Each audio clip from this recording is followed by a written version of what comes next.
La lutte à la pauvreté est un combat de tous les instants devant la ténacité des préjugés. L'organisme Concept, qui aide les familles et les personnes en situation de pauvreté à améliorer leurs conditions de vie, a eu l'idée de rendre, en images et en témoignages, la réalité et les défis quotidiens auxquels ces personnes font face. Cette dernière de 6 émissions sera consacrée à la santé et à l'emploi. Les soins de santé ne sont pas adaptés aux personnes en situation de pauvreté parce que, des fois, il y a des soins qui ne sont pas couverts ou qui ne sont pas couverts complètement. Fait que, tu sais, une personne qui est pauvre, elle n'achètera peut-être pas la petite crème à 40 tu sais, qu'elle a besoin. Elle va prendre ce 40 $-là pour acheter du pain puis du lait à la place. Pour la santé physique, il y aura peut-être plus on aurait peut-être plus besoin d'accès à des physiatres ou pour avoir de la physiothérapie ou, tu sais, des appareils aussi, là, tu sais, comme, là, je porte un genou pour mon genou qui est malade, mais aussi il y a des supports dorsales qui peuvent être vendus, mais souvent, tout dépendant, ils ne payent pas tout le temps la RAMQ, là. Ça devrait être plus accessible. Pour voir des médecins, là, tu sais, comme ceux qui ont des problèmes mentaux en psychiatrie ou un psychologue, ces affaires-là, tu sais, c'est difficile, là. Moi, la dernière chose que j'ai entendue, j'allais voir un neurologue parce que j'avais des problèmes de migraine constante. Puis il a décidé qu'il prenait sa retraite. J'ai dit, qu'est-ce que je vais faire? Allez-vous me référer à un autre neurologue? Il dit, non, tu iras dans le privé. J'ai trouvé ça génial comme réponse, là, vraiment. Là. Les soins dentaires suite à une maladie que j'ai eue, un cancer que j'ai eu en 2005, qui me donne des problématiques là, présentement, mais c'est relié à ça, mais ça, c'est pas couvert. Le gouvernement ne veut pas payer. Donc, c'est moi qu'il faut que ça arrange avec ça. Au début, j'avais le petit chèque d'aide sociale, j'avais 100 pièces par mois pour vivre. Après ça, ça a augmenté. Les médecins ne signaient pas de papier parce qu'ils voulaient que je travailler. Fait que quand j'ai fini par avoir un autre médecin qui m'a signé un papier, j'ai eu le soutien financier. Ça m'a aidé pas mal. Est-ce que tu avais une problématique particulière? Je suis bipolaire. OK. Vu que je suis bipolaire, j'ai une médication à prendre. Les gens en situation de pauvreté sont, je ne sais pas si on peut dire qu'ils sont en moins bonne santé. J'ai pas de données probantes. Par contre, qu'est-ce qu'on peut dire, c'est que l'accessibilité à de la nourriture peut être plus compliquée via les banques alimentaires. Il n'y a pas nécessairement toujours des produits frais, des fruits, des légumes. Au niveau aussi des priorités. Donc, par exemple, si je suis déjà en train de me chercher quelque chose à manger ou je vais dormir ce soir, c'est sûr que de prendre soin de ma santé, ça ne sera pas dans mes priorités. Si j'ai le choix de nourrir ma famille ou d'aller chercher mes médicaments, c'est sûr que je vais utiliser l'argent pour aller chercher de la nourriture. Donc, c'est sûr qu'ils ont plus d'embûches à aller vers des saines habitudes de vie, disons-le comme ça. Donc, ça serait possible là, de voir que les gens sont en moins bonne santé. Là. Les personnes en situation de pauvreté peinent à s'occuper de leur santé. Ainsi, une équipe de soins de proximité a été créée en collaboration avec le milieu communautaire et celui de la santé. Le service de l'équipe de soins de proximité a été créé suite à une observation des gens dans le communautaire. Donc, il y a différents organismes communautaires qui sont venus au constat que pour certaines personnes, c'était difficile d'aller vers les soins. C'était pas nécessairement adapté. Donc, on a voulu amener les soins vers les gens avec une approche de patient partenaire, une approche au niveau du rythme de la personne qu'on va rejoindre. Donc, je fais le tour des organismes, je vais vers les gens pour aller les rencontrer, pour leur offrir des soins de santé, que ce soit de la santé mentale, santé physique, en toxicomanie, dépendance ou pour le traitement de l'hépatite C. À l'équipe de soins de proximité, on est vraiment à ramener les gens vers les services de santé conventionnels. Donc, il peut arriver que les gens vont recevoir des soins dans les organismes communautaires, mais s'ils ont besoin de soins plus spécialisés, que ce soit de l'orthopédie, de la gastroentérologie, etc., mais là, on va devoir les référer vers le réseau de la santé. Mais ça va toujours aller avec un accompagnement psychosocial, parce que les gens qu'on rejoint ont souvent une crainte vis-à-vis les soins de santé. Le lien de confiance va s'établir beaucoup par les intervenants pivots qu'on a dans les organismes communautaires. Ils vont amener la personne vers moi et puis dans l'accueil qu'on va faire, dans le temps qu'on va prendre avec eux, ça va permettre d'établir aussi le lien de confiance. Des fois, c'est plus difficile, il faut se reprendre à plusieurs reprises parce que les craintes sont importantes. De faire face aussi à une problématique de santé, de nommer cette problématique-là, fait qu'elle existe de façon tangible. Donc, ça peut être très confrontant, très épeurant pour les gens, mais de savoir qu'il y a une équipe qui va pouvoir les soutenir avec des médecins, c'est quelque chose qui les rassure beaucoup. Le patient est vraiment au centre des décisions cliniques. On va respecter son rythme aussi au niveau des soins. Donc, ce qui devient sa priorité est la nôtre aussi. On garde toujours en arrière-plan là, nos problématiques de santé, mais reste qu'on va vraiment cheminer à son rythme. Donc, si la personne sort de nos services quelque temps, revient, on repart où est-ce qu'on était rendu avec la volonté de la personne. Donc, c'est pas nous qui allons pousser la personne vers les soins, c'est vraiment elle qui va s'y diriger, puis nous, on va l'accompagner là-dedans. On voit que les gens reprennent confiance en eux, reprennent la confiance de pouvoir changer quelque chose dans leur état de santé, de pouvoir se réapproprier les services de santé conventionnels, donc de se rendre dans le réseau conventionnel et d'avoir des expériences positives. On a des gens qui font beaucoup moins la porte tournante par l'urgence.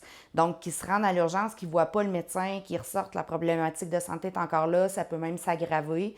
Donc, notre service étant accessible là, 5 jours sur 7, c'est facilitant pour eux là, de se diriger vers un organisme communautaire, d'aller consulter l'infirmière qui va lui donner quelques petits conseils de santé.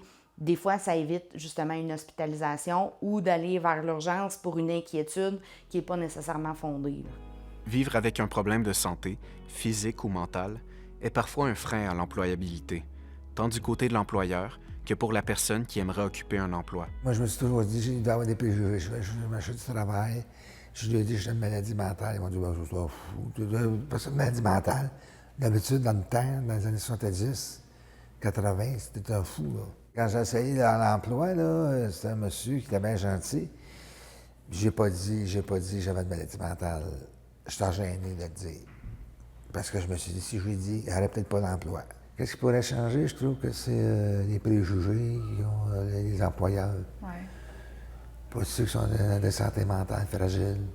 Il y en a beaucoup qui sont sur l'aide sociale au niveau santé mentale qui ont de la misère, c'est difficile. Parce que souvent, les employeurs vont dire « vas-tu rester longtemps dans ton emploi? Parce qu'il fait une crise, c'est ce qu'on va faire, puis ceci, c'est ça. » J'ai été quand même très longtemps sur l'aide sociale, au début avec mon garçon du milieu, qui lui est beaucoup plus handicapé que le petit dernier. Je pouvais pas absolument rien faire, que ce soit un stage, l'école ou peu importe. Ça m'amenait toujours à être obligée d'abandonner. J'ai fait plusieurs types d'emplois, mais j'ai eu une période de temps, j'ai pris soin de mes parents que j'ai trouvé d'arrêter. C'était quoi les défis quand tu étais en emploi ou pour garder ton emploi? Bien, c'est apprendre à travailler dans un nouvel emploi, des consignes de sécurité, s'habituer à l'environnement. Bien, j'ai fait beaucoup de projets d'aide sociale. Je n'ai jamais arrêté de travailler de manière. C'était payé par le gouvernement. Aussi, j'ai travaillé pour les impôts. Pas pour les impôts. J'ai travaillé pour le gouvernement pendant les élections. Tu as déjà eu des emplois. Qu'est-ce que tu faisais comme travail? La première, c'était accompagnatrice pour des personnes handicapées. J'accompagnais dans leur sortie. Ensuite de ça, j'ai été aide-cuisinière, femme de ménage. Ça a terminé par préposée aux bénéficiaires. D'accord. Qu'est-ce que tu as trouvé difficile en emploi? Le regard des autres, premièrement, OK, parce que, bon, il y a quand même beaucoup de jugement pour une maman célibataire qui s'absente tout le temps. Ça a été difficile. Puis, Le fait de, jouer pas mal sur les horaires aussi, commencer à temps plein, en plein milieu, être à temps partiel, parfois être obligé d'abandonner l'emploi parce que l'enfant est trop malade ou des choses comme ça. Ça, c'était très dur pour moi. La plus grande différence entre les hommes et les femmes présentement de ce qu'on voit, c'est que justement, les femmes vont avoir les emplois un peu plus précaires que les hommes. C'est-à-dire qu'ils vont devoir faire du temps partiel parce qu'ils doivent s'occuper des enfants, parce que souvent le mari ou le conjoint va gagner plus d'argent que la femme. Donc, qui est-ce qui va revenir à la maison quand les enfants sont malades? Bien, c'est la femme, parce qu'on ne voudra pas que le conjoint, lui, quitte le travail et perde un plus gros montant de salaire qui va avoir un impact plus grand sur la famille ensuite. Qu'est-ce qui aurait pu être mis en place pour que tu puisses conserver ton emploi? Bien, concilier travail-famille, ça aurait été l'idéal, OK, en quelque part. Comprendre aussi que, bien, il y a certaines personnes qui ont des difficultés, que c'est plus dur pour eux, mais qui ne veulent pas nécessairement pas travailler. Offrir un travail à temps partiel, mais avec un salaire qui a du sens, ça aurait été une bonne chose. Plusieurs personnes en situation de pauvreté doivent surmonter de grands défis pour parvenir à occuper un emploi. Le service de formation adaptée préparatoire à l'emploi de Concept les accompagne dans leur cheminement. Donc, est-ce que les personnes en situation de pauvreté possèdent les prérequis pour aller sur le travail? Oui, non, tout dépendant de est-ce que j'ai un logis, est-ce que je suis capable de m'alimenter, ma santé physique, ma santé mentale, comment ça va? Puis ça, on néglige trop souvent la santé mentale aussi.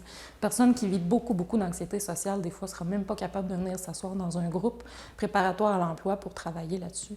Donc, après ça, d'aller sur le marché du travail, de l'anxiété qui vient avec un nouvel emploi, le stress relié à tout ça, les transports, j'ai pas d'auto, j'ai pas les sous pour aller travailler. Tout ça, c'est des obstacles. Bon matin tout le monde, j'espère que vous allez bien. Oui, super. Aujourd'hui, on va jouer à 2 jeux pour l'atelier. On va commencer avec Econopoly.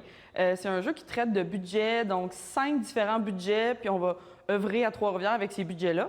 Puis sinon, on a Devine qui est un jeu qui traite sur les préjugés en emploi. Dans la formation adaptée préparatoire à l'emploi, ce qu'on fait, c'est qu'on va développer des compétences personnelles, des compétences transversales. On va parler des métiers, on va faire des plateaux de travail, on va faire de la recherche d'emploi. On fait une panoplie de choses qui vont les aider au bout de 20 semaines à se trouver un emploi qui est fait pour eux aussi, pas un emploi. Tu sais, il y a plein de gens qui vont postuler, envoyer des CV un peu partout, puis on dit « Ah, je trouve pas d'emploi ». Mais eux, ce qu'on va faire, c'est qu'on va prendre le temps, selon tes compétences, tes capacités, ce que tu te sens prêt et capable de faire, on va aller trouver un emploi qui va être en corrélation avec les besoins de la personne. Et si vous regardez à l'endos des petits sacs, vous allez voir qu'il y a des papiers dedans. Ça, c'est votre budget de la semaine.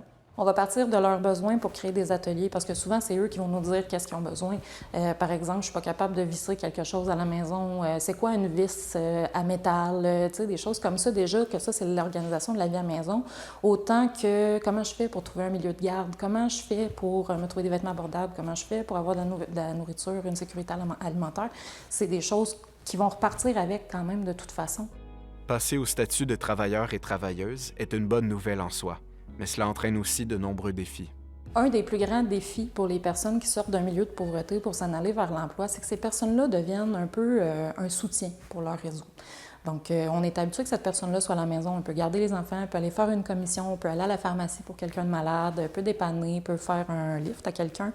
Mais par contre, quand on retire cette personne-là de son milieu, de son réseau, ça vient vraiment créer un trou de service. Donc, souvent, pour la personne qui retourne sur le marché du travail, que ça fait des années qu'elle n'y a pas été, le milieu, le réseau de la personne va le retirer vers l'arrière parce qu'ils ont besoin de cette personne-là. Ça, c'est toujours un combat pour la personne qui retourne sur le marché du travail. Est-ce que je me choisis ou j'aide mon entourage? Après ça, c'est sûr qu'il y a le transport, il y a de s'habiller de la bonne façon. Est-ce que j'ai une bonne hygiène buccale? C'est tout ça qui va rentrer en bout de ligne. C'est beaucoup de défis pour ces personnes. Vous avez des voitures, tout le monde, comme pion. Ça ne veut pas dire que votre personnage a une voiture, OK? Donc, comment ça se passe un tour? Je vous montre. Vous avez les dés ici. On brasse seulement un dé.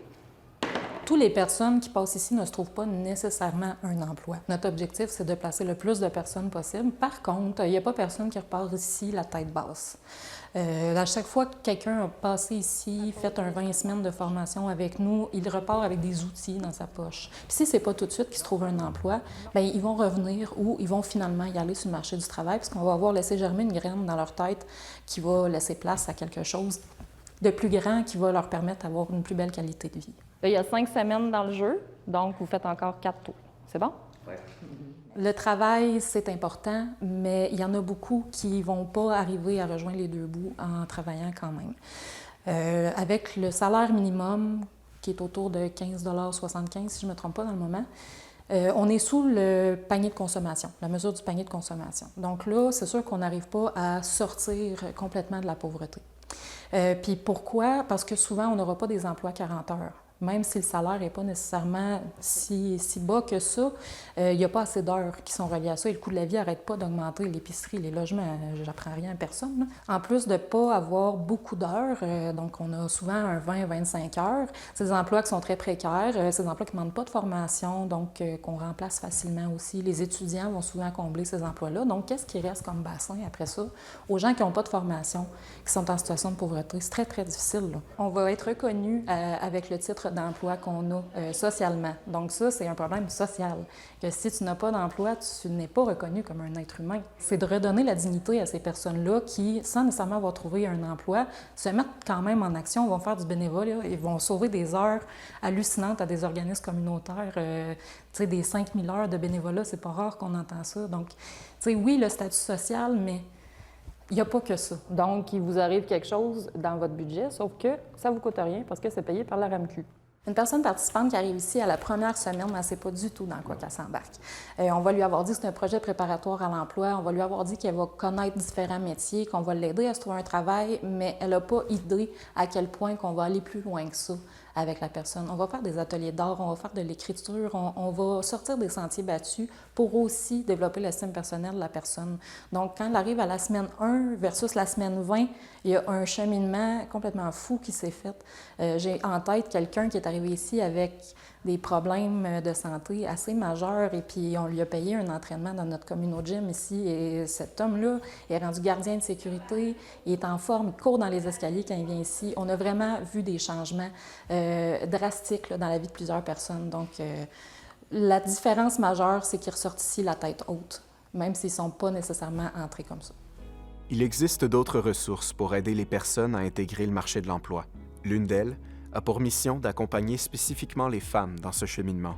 Le pont à Trois-Rivières, qui est dans le fond la force des femmes en emploi pour venir en aide aux femmes de toutes conditions qui seraient sans travail ou qui souhaitent améliorer ses conditions financières ou avoir des meilleures conditions de travail ou changer de carrière. On est là pour toutes les femmes, dans le fond, autant les femmes professionnelles que les femmes qui seraient retirées du marché du travail depuis un certain moment, pour leur permettre de faire un bilan, de voir leurs options, puis surtout de pouvoir s'intégrer et se maintenir dans un travail qui va leur convenir, leur assurer aussi une stabilité financière, puis j'ai envie de dire aussi une certaine autonomie.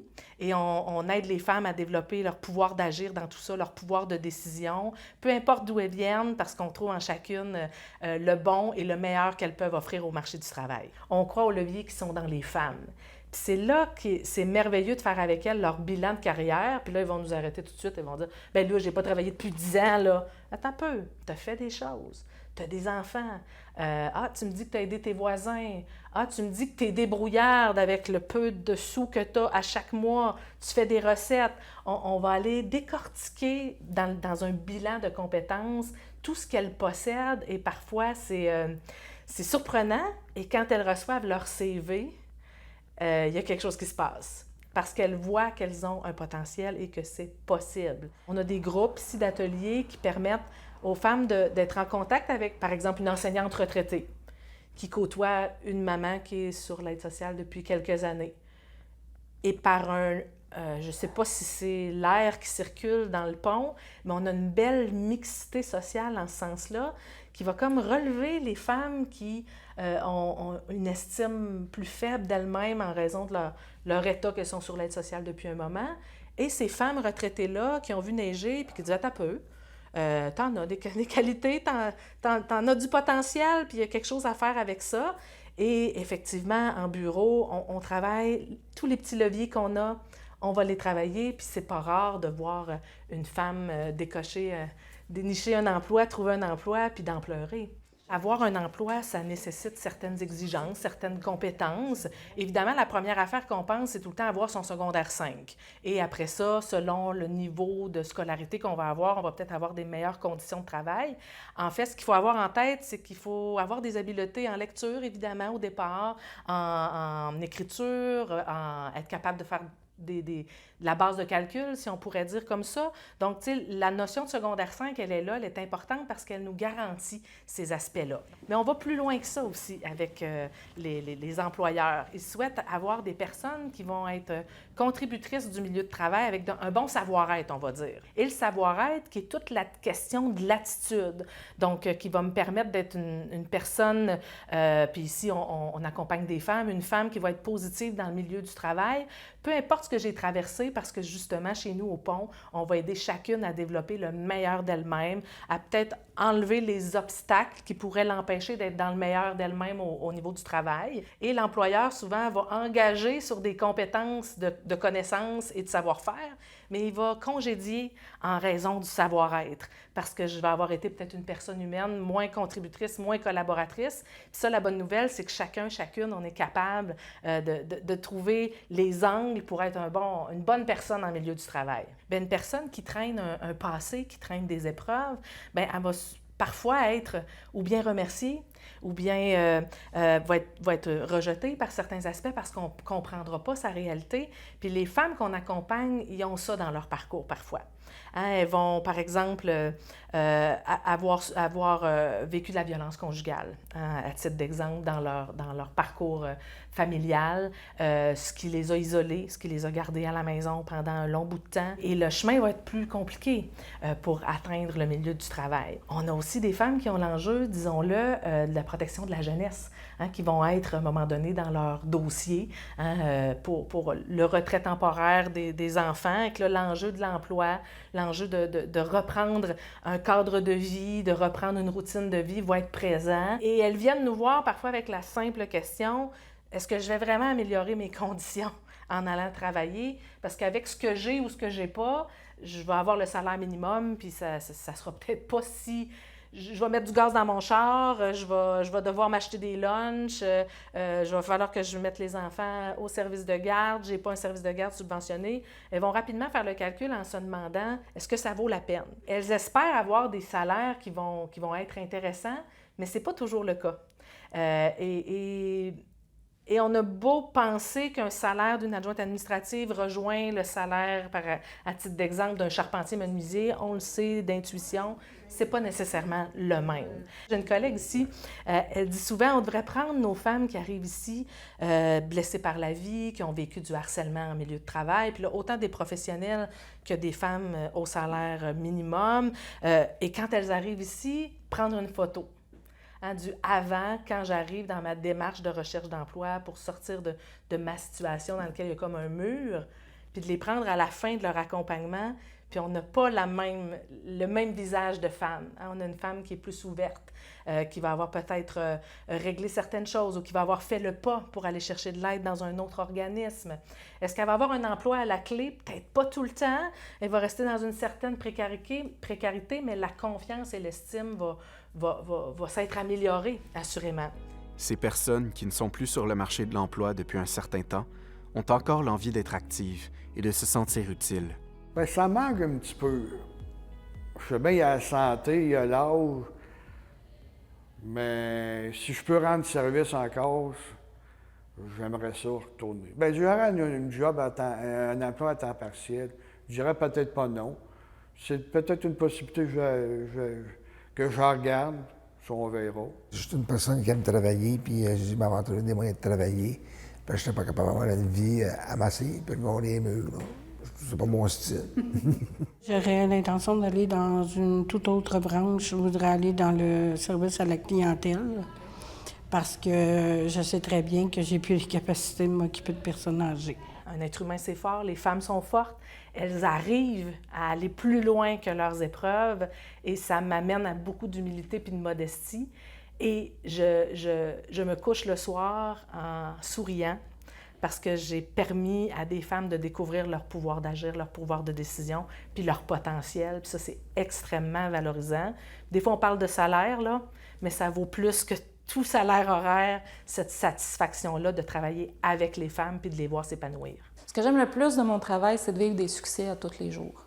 Il n'y a pas une journée où je quitte le travail en me disant que j'ai pas réussi à aider quelqu'un aujourd'hui, que mon équipe, on n'a pas réussi à faire progresser un participant ou une participante dans nos activités, dans sa vie personnelle, dans sa quête personnelle de ce qu'il est. Donc, nous, c'est vraiment des réussites à tous les jours. Puis, il n'y a pas beaucoup de milieux qui peuvent se permettre de dire ça, que c'est des succès. On a des histoires magnifiques à raconter ici. On a des gens qui s'en sont sortis, des gens qui ont fait des retours aux études, des gens qui sont allés étudier pour devenir des intervenants comme nous ici. Donc, c'est des beaux succès, des belles réussites, puis c'est l'esprit de famille aussi, parce qu'on devient des gens très importants dans la vie de nos personnes participantes, puis on devient un réseau de soutien pour eux, qui, eux, ont quitté leur réseau de soutien. Donc, on aide à ce que la roue se déconstruise un peu. On vient changer un morceau d'engrenage pour pouvoir redonner un peu de sens à la vie des gens. Que ce soit pour un retour au travail, pour briser l'isolement ou pour un besoin de soutien, l'équipe de Concept reçoit toute personne pour l'accompagner dans sa démarche. Quand j'ai commencé à venir à Concept, moi, j'étais en dépression. Puis, tout à la maison, là, je commençais à avoir des idées noires. Là. Ça allait pas bien. Là. J'ai commencé une médication, puis là, j'ai rencontré quelqu'un qui me disait qu'il venait ici, puis qu'il avait des ateliers. J'ai dit, je vais l'essayer, m'essayer. Pendant une petite période, là, j'ai commencé comme à l'été. Je me souviens bien, c'était les activités extérieures, le jardinage, puis tout ça. Puis c'est ça qui m'a aidé à remonter là, de ma dépression. Vraiment, la Concept, on est bien. Je conseille aux gens, s'ils veulent sortir là, de leur maison puis voir d'autres choses, c'est la place. Concept, ça m'a apporté que du positif dans ma vie. Ça me donne de l'énergie. Ça me permet d'avancer, de relever des défis, de me dépasser, chose que je n'étais pas capable de faire avant. La journée va pas bien, puis quand je rentre ici, le reste de la journée est belle.